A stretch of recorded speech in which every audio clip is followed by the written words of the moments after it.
from there. Okay, so welcome everyone to Your News Biz. My name is James Briner, and I like to say that each time, it's another day of opportunity. And today our opportunity is to talk with Natalie Van Hoozer. She's our special guest. She's a journalist and she's bilingual, English, Spanish, and we'll want to talk about that a little bit. You worked in public radio in Nevada, if I'm not mistaken, it's Nevada, and you've done translation work for various journalism organizations, and um, you've just been named community manager for Lion, which is the local independent online news publishers, which that's a very large organization. Now, most of those organizations are for profit, if I'm not mistaken. A few of them are nonprofit. And also, probably most importantly, this is how we got to know each other. You're an ambassador for Sembra Media, which we help independent media in Latin America, Spanish language media. Um, so, um, Tell us about your career. I wanted to have our viewers and listeners get a sense of how it is these days for a young person coming out of journalism school or working, just starting in media. How do you build a career? I think you've done an interesting job of it. So why don't you tell us about it? Yeah, that's always one of my favorite things to talk about. So thank you for inviting me to have this conversation. And you can hear me just fine. Everything sounds good. Perfect. Yeah. Okay, wonderful. Yeah, well, the first thing I always love to mention to journalism students when I go speak to classes is to definitely value any experience you can get working in local news. While you're in journalism school, when you look for opportunities once you graduate, that's really how I got my start. When I was at the Reynolds School of Journalism at the University of Nevada, Reno, a student newsroom started in my second year in journalism school called Noticiero Móvil, which is a faculty-run student bilingual newsroom for English and Spanish reporting at the journalism school. And so I was double majoring in journalism and Spanish, and I had just enough Spanish that I was able to go out and do those interviews and then really work with my classmates who had complementary skills. Their conversational Spanish was excellent. And then I had some of the grammar and vocabulary from studying the language that we needed to produce our reporting. So I took that experience and then did more internships with our local NPR station, KUNR Public Radio. And I found my way back there, but at the time, I was doing bilingual reporting for them, focused on different topics related to immigration and politics. This was, around 26 through 2016, 2018, that time frame. So that's just one example of, something I love to tell other younger journalists is that you don't wait till you have what you think is the perfect skill set to go out and apply for opportunities, whether it's an internship or a grant project, or when you get to applying for your first job. Journalism is really about what you can do when you apply yourself. And so that's just one example of I started doing all that production and all that work and reporting before I'd even graduated from college. So that journalism school must have been pretty good. Any particular professors who you learned a lot from, or anything in particular that any of them you want to point out?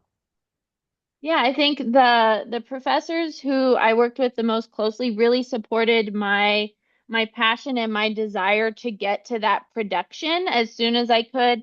Some of them, like the founder of the Noticiero Móvil student newsroom, Vanessa Vancour, founded at the time, is not with the journalism school now, but really supported, how can we pair students up who have that passion to do bilingual reporting so that they can get it produced even if they don't have all of the skills themselves yet. So having a professor who was supportive and an ally in that regard, especially for someone like me who is coming into the bilingual reporting space, wanting to be an ally for all of my Latina and Latino colleagues. Uh, Someone who recognized the intention that I had, wanting to be in this space to support my colleagues and better understand all of the cultures that come with working in Spanish was really helpful. And then I had some other professors who really, gave a lot of inspiration when it comes to doing international reporting and supported me as I, pitched projects where I was working with a colleague in Mexico City in order to tell a story about a young man who had followed his father to Mexico when his father was deported from Nevada. So I received this support from those professors to help, figure out how to make these ambitious ideas that I had a reality for doing international reporting from Reno as a student. Yeah, very interesting.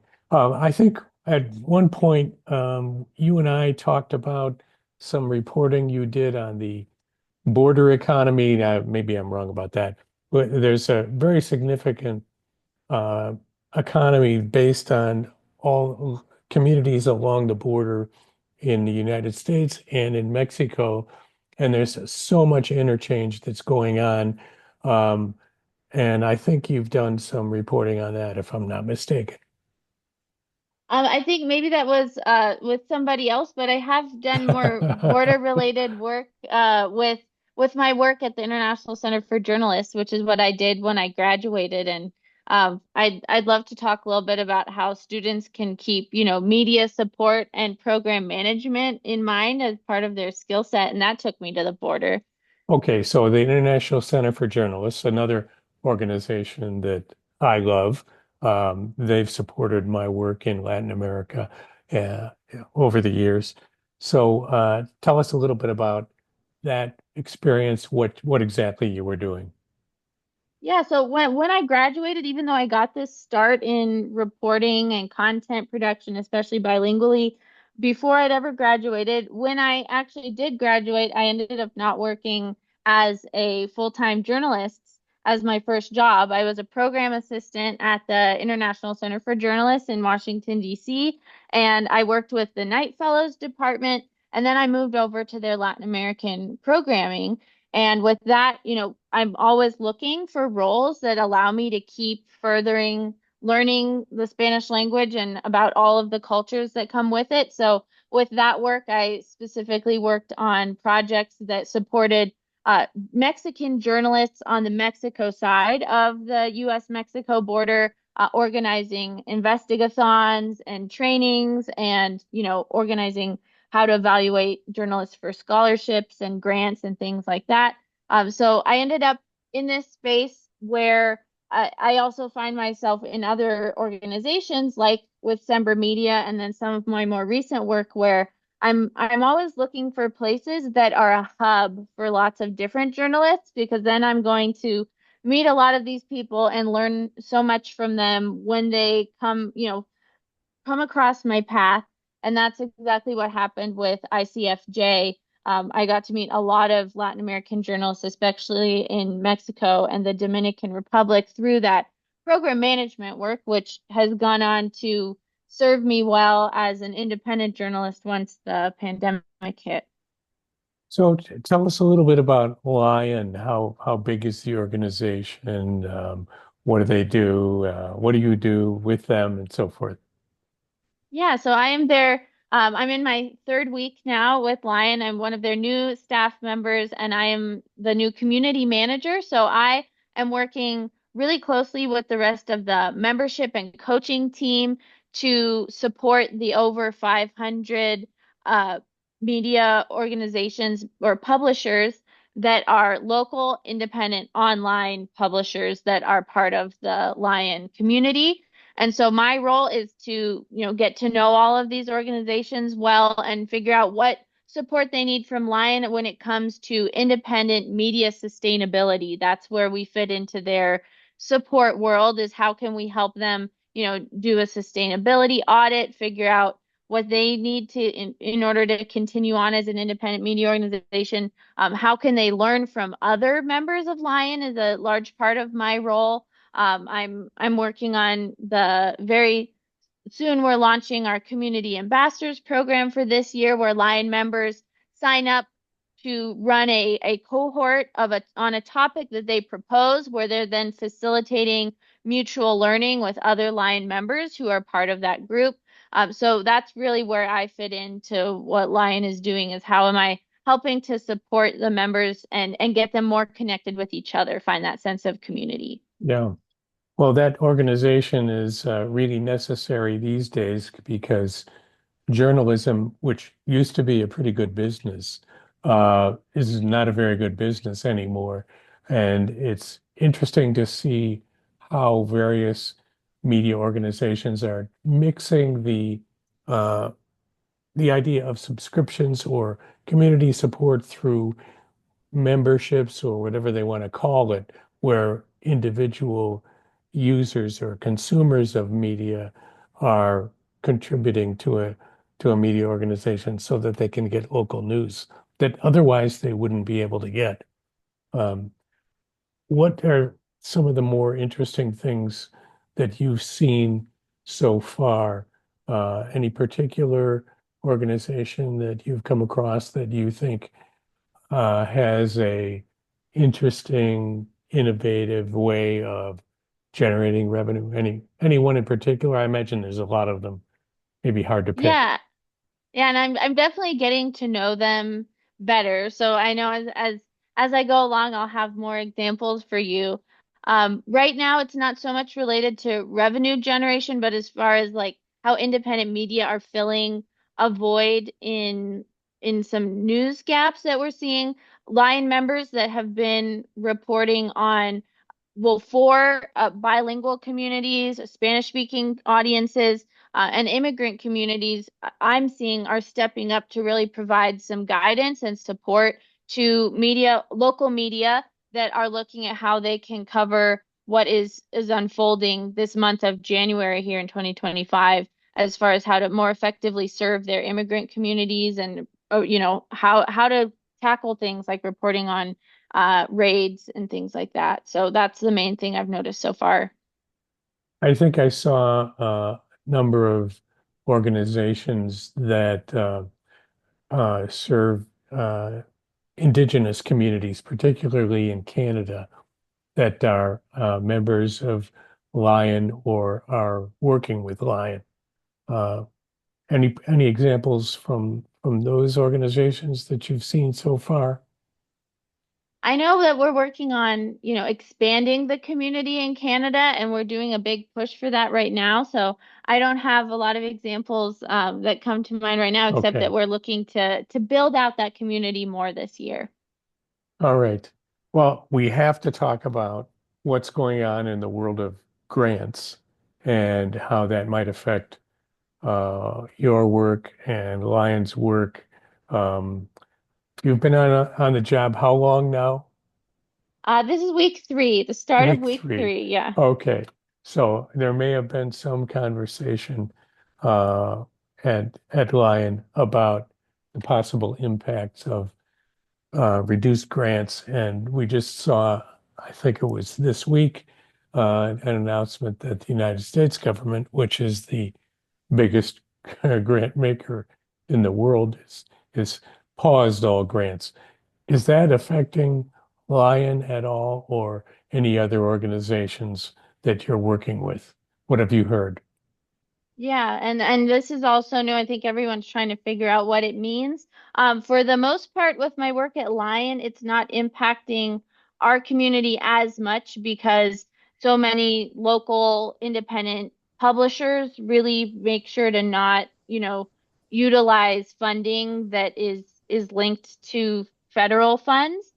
So I know that's something where different, independent publishers will come down different on how they feel about that. There are some that are using it with Lions community. But what I'm seeing more is through my work with Sember Media as the US ambassador and all the implications that are coming with especially like USAID funding being frozen. and all of the different media support for international projects that is just, currently on hold right now. And that includes, projects that benefit the bilingual media community here, independent bilingual community through Sember Media that way. So it's more the international implications of those grants that everyone is figuring out what to do, and it just brings up something that we really emphasize at Sember Media and at Lion as far as the importance of diversifying one's funding model when it comes to being an independent media outlet, right? If you have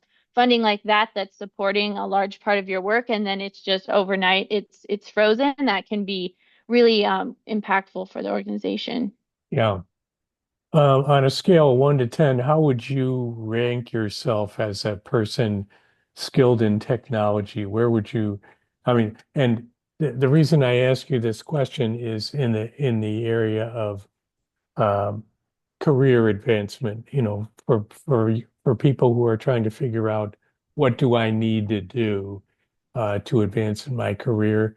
Uh, how would you rank yourself in terms of, well, just natural technical ability and the two different things, your natural inclination and then also where you are now? How would you rate yourself?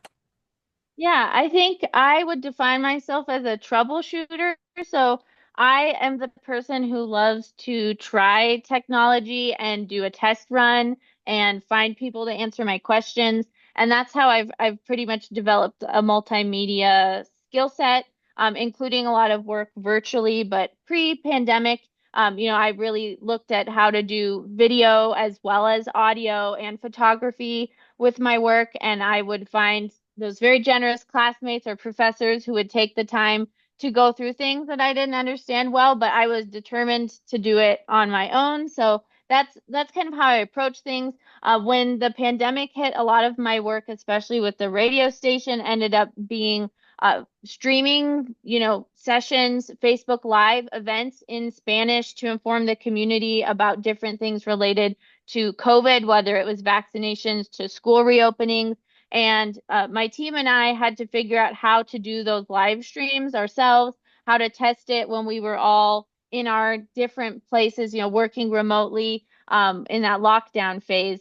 So I've figured out a lot of technology things the hard way, but just giving myself plenty of time to test it out, recorded online classes, things like that. Well, you mentioned video. Of course, that's the big rage right now. What advice does Lion use short video, TikTok? Are you going to be trying to produce stuff for TikTok or YouTube in your new job? Yeah, I think at Lion, we are looking at how it makes sense for us to get more into that space. And I think some of it is really wanting to strategize what we can record in person when we have things like our summit, our conference for the year. What can we record when we have members in this in-person space? Since that's always the balance with video projects these days when we're not in the same place.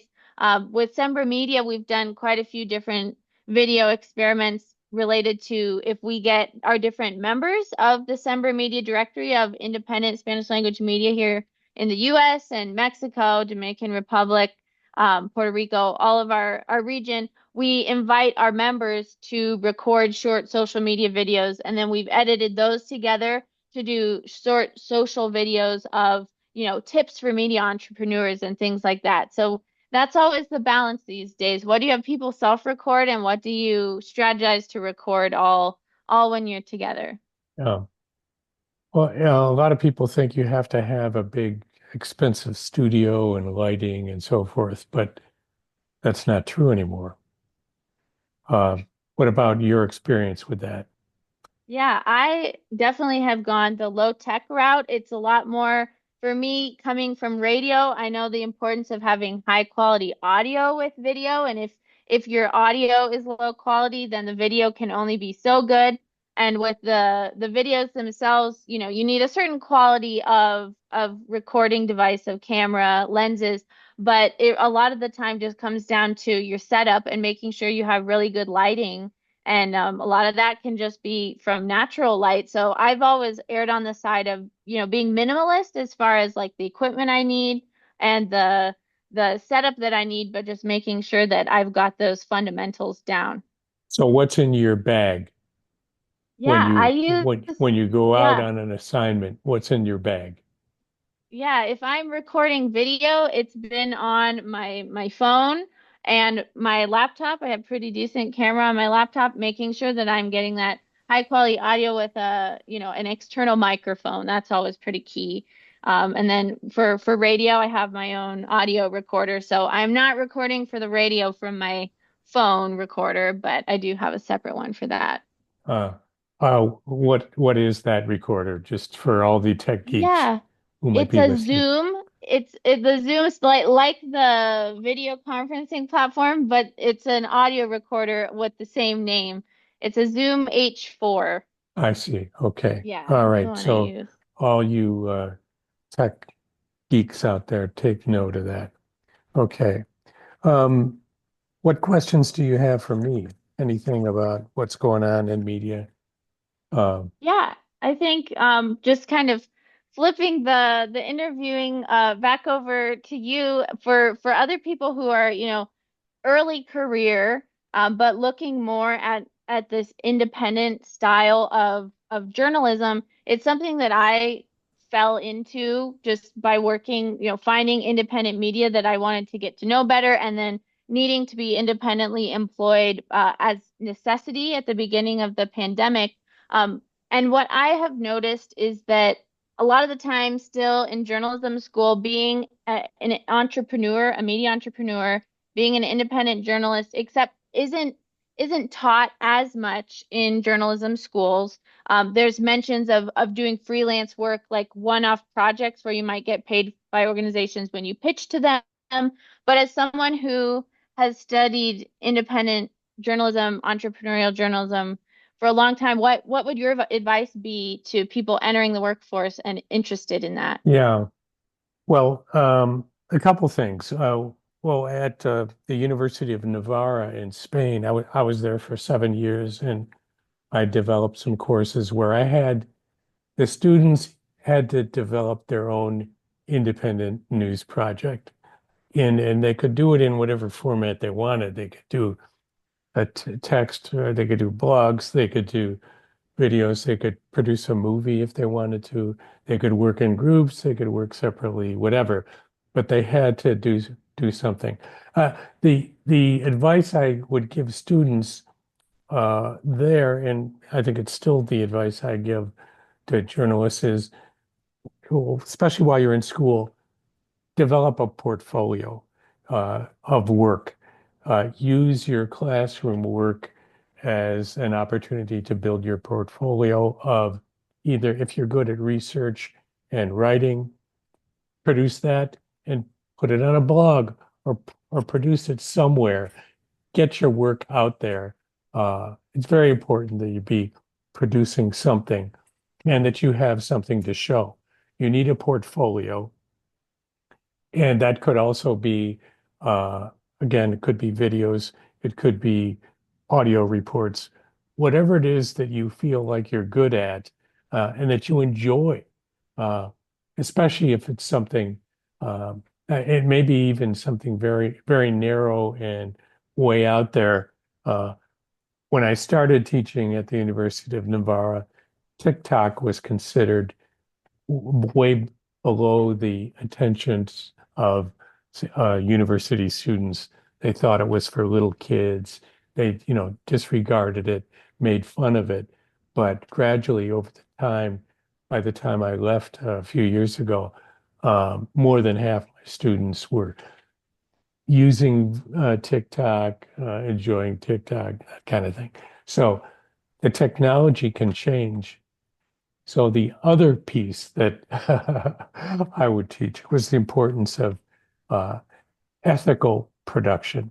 That the you make every effort to get the most accurate, honest, fair product that you can, so that it can withstand criticism. And, obviously sometimes there is, if you're trying to make a point, you're going to make a point. So it might argue for one position or another, but make sure that all the information you gather, that the data that you gather, that the interviews you do are honest, fair, and accurate as possible. So those would be the main things. Yeah, and just to add on to that idea, because it's another thing I really like to bring up for early career journalists, is um, also related to how I got into community engagement work. And as a student, to make sure that I was, being accurate and fair and representing things, as precisely as I could, I just kind of instinctively wanted to make sure I shared that reporting back out with the people who I featured in it, whether it was local day laborers or Latina business owners, and to get their honest feedback on what did you think of this story. I'm not fishing for a compliment here, but I Right. want to know how you feel you were portrayed in the story. Same thing with the reporting I did with people who decided to return to Mexico to follow their families if they did not have legal status here in the U.S. I wanted to know how they felt about how I reported about them and with them, and I really took that feedback to heart to further my reporting going forward. And then that has really surfaced again in my work the past almost 5 years when I was independently employed. I was doing community engagement or community centered reporting for the radio station and with the Spanish language fact checking organization Fact Chequeado. And so much about that is related to that feedback loop, starting the reporting process by asking the community and your audience and the people that you are trying to inform what they need to know, what their questions are, what their concerns are, having that inform the reporting, but then also sharing that reporting back with them to let them know that their time and their effort, whether it was submitting questions or getting interviewed by you, was really worthwhile. And so that fits, with how you go about finding what's accurate, what's a good way to represent things fairly. Yeah. And what you say also indicates a change in the way that news media, I believe local news media need to be looking at their news agenda.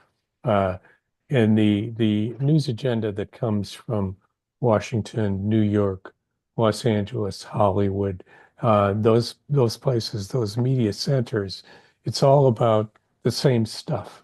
Everybody is writing the same stuff about the same people, the same events. And one of the things that I was encouraging, and not only among students, but among independent media generally, is find a niche that nobody else is paying attention to, but that you can really cover in depth and, online with the mention of community, build a community that's either geographical, of geographical interest, shared geographical interest, shared political interest of that particular community, or shared thematically. Um, One group of students I had in Spain put together a basically young people's news, basically young people's version of here's what's going on in Europe right now with trade or tariffs or immigration. And what we're hearing from the major media is this, but we want to know about this, this, and this. How does it affect us? How does it affect our careers? How does it affect our social lives? How does it affect our ability to move cross-border and get jobs and so forth? And they did a great job. I was very impressed. And they continued it for a while. I don't know if it's still going, but I thought it was a great idea. And again, it goes back to your mention of community and the importance of uh, getting down to the grassroots. There's a lot of opportunity there. Yes, yeah, and a lot of my work the past, 4 or 5 years related to how to apply that idea to election reporting so that we get away from horse race coverage, and we're reporting on election topics and creating voter guides based on what community members need to know or have questions about. So it really, informed me now going into my new role as the community manager at Lion, applying all those same ideas. How do we listen first? How do we get community members answering each other's questions? Media publishers answering each other's questions. How do we build that sense so that people have that trust and they come back to us? If we could, this is a topic that always embarrasses people, uh, money. Have you ever been in a position where you were offered a job and you turned it down because it wasn't enough money? In a way, I mean, that's the last 4 or 5 years being independently employed. That's basically the decision that I made, multiple times was to keep working with a portfolio style contract model as opposed to going with one full-time job. And part of that was, if the salary was competitive, if it could cover my costs, but also just if the I found that the mixture of things that I was doing, I found more enjoyable than just picking any one of those things. And all of my work ended up complementing and supporting my other roles. So that's why I chose to be independently employed, even though at the end of the day, most of the time when you're independently employed, you're not making more money than you would in one full-time job, but there were the other benefits. Well, yeah, it's precarious, but you have freedom, as it were. Yeah, and with the diversity of clients, in a way, I ended up being more stable than if I'd been with just one because, I had friends who were laid off from their one full-time job, whereas, if you have 4 or 5, steady clients, if one of them something happens to them, then you're still moving right along. So I learned a lot working from that model from the pandemic until started until now. Well, Natalie, thank you very much for sharing all your insights. Uh, is there anything else you would like to add? Yeah, let me just make sure. I always make a list of things that I would love to talk about with an opportunity like this. So I'm just checking my notes here as a good journalist, but we covered most of it, including building your digital portfolio much sooner rather than later, where you have those links, you have that site you can direct people to. And I think just the last thing is building your brand as a journalist can also be something that you start sooner rather than later with that presence on LinkedIn, making sure to, really bring visibility to the work that you're doing. Take the time to write those posts, whether it's for LinkedIn or other social media, and share out what you're working on because that's one thing, journalists, this comes up with Sember Media a lot too. Journalists are at telling other people's stories, but when it comes to telling their own story, sometimes they don't give that as much attention as they probably should. So I've done classes on how to write the About Us page of your digital portfolio, your website. Just really take the time to tell your own story on your social media and build your own brand so people Build can your get to own know your brand. work. I had that on my list of things to talk with you about, and I'd forgotten. So I'm glad you reminded me. Yeah, wonderful. Okay. Well, thank you very much. I know you're very busy, way busier than I am. So so it's been a pleasure to talk with you again, Natalie. Thank you very much. Thank you for having me. It's been fun. Okay, bye now.